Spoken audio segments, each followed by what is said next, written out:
نبی نے فرمایا مسجد میں بیٹھے ہوئے مسجد میں کہا کہ یہ جو دروازہ ہے نا اس سے ایک جنتی آنے والا ہے۔ تو لوگوں نے دیکھا ایک مدینے کے مقامی آدمی ذرا بوڑھے وہ مسجد میں اندر آئے، داڑھی میں وضو کا پانی، ہاتھ میں جوتا، نماز میں شریک ہو گئے۔ اگلے دن آپ کی محفل تھی تو آپ نے فرمایا یہ جو سامنے دروازہ ہے اس سے ایک جنتی آ رہا ہے۔ تو سیم وہی آدمی اسی حالت میں انٹر ہوئے۔ اگلے دن ہوا تو آپ نے کہا اس دروازے سے جنتی آنے والا ہے، ٹھیک وہی آدمی اسی حالت میں انٹر۔ اس مجمع میں ایک صحابی بیٹھے ہیں، ان کا نام ہے عبداللہ بن عمر۔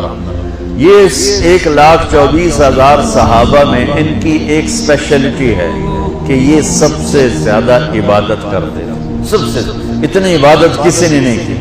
ساری رات نفل پڑھتے تھے، سارے دن کا روزہ رکھتے تھے اور دن رات میں ایک قرآن ختم کرتے تھے۔ کوئی ہمارے جیسا اول تو کر نہیں سکتا، کرے گا تو چوتھے دن پاگل ہو جائے گا، دماغ خشک ہو جائے گا۔ اور انہوں نے نبھا کے دکھایا، رات پوری تہجد، دن پورا روزہ، اور رات اور دن میں ایک ختم قرآن۔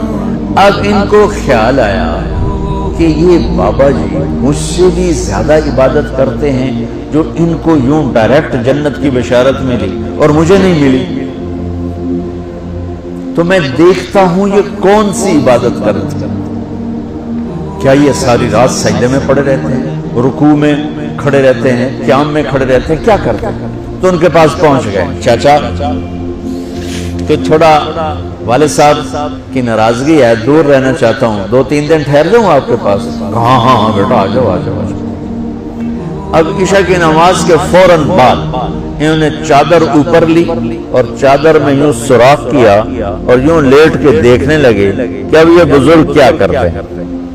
بزرگ تشریف لائے، سرانے پہ سر رکھا، اللہم بسمک اموت و احیا، سونے کی دعا پڑھی اور تھوڑی دیر بعد خراٹے آتے ہیں۔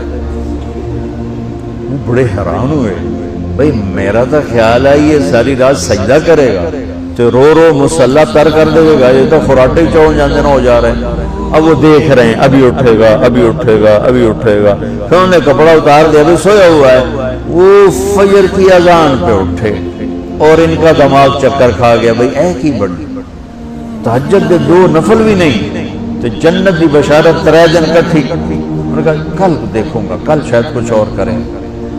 اگلے دن آئے پھر اسی طرح یوں کر کے لیٹ گئے اور بزرگوں نے بھی یوں کیا اور بسمک اموت و احیا اور پورا کمرہ خراٹے آنا۔ وہ پھر پریشانی کب اٹھے گا کب اٹھے گا، فجر کی اذان پہ اٹھے تو اور ان کی حیرت بڑھ گئی، کہنے والا سچا، اس کے بات کو تو چیلنج ہو نہیں سکتا، وہ محمد مصطفیٰ ہیں، لیکن یہ چکر کیا ہے، یہ جنت مل کیسے رہی ہے؟ چلو ایک رات اور صحیح۔ تیسری رات آئے، یہ یوں لیٹے وہ یوں لیٹے، یہ دیکھتے رہے وہ سوتے رہے، حتیٰ کہ فجر کی اذان پہ آئے تو یہ نا پھٹ پڑے، کہنے لگے چاچا بات بتاؤں؟ کہنے کیا؟ کہ میری کوئی جھگڑا نہیں تھا ابا سے، میں نے 3 دن مسلسل تیرے بارے میں سنا جنتی آ رہا، 3 دن تجھے اللہ کے نبی نے بشارت دی جنتی ہے جنتی ہے جنتی ہے، لیکن میں اس بات پہ حیران ہوں تو ساری رات سوتا رہتا۔ اس زمانے میں منافق بھی تہجد نہیں چھوڑتے تھے، فرض نماز تو فرض نماز ہے، منافق بھی تہجد نہیں چھوڑتے تھے۔ تو کہنے لگے کیا کرتے ہو، ساری رات تو سوتے گزار دیتے ہو، کیا کرتے ہو؟ کہنے لگے بھتیجے جو تو نے دیکھا ہے یہی کرتا ہوں۔ اب یہ پریشان ہے کہ اللہ کے نبی کی بات کو تو چیلنج ہو نہیں سکتا، اور جس کو بشارت دی ہے انہوں تو فٹ نظر نہیں آ رہی کہ کیسے 2 نفل آج کہ نیک لوگ تہجد نہیں چھوڑتے۔ تو کہنے لگے اچھا چلو اللہ نے ایسا ہی،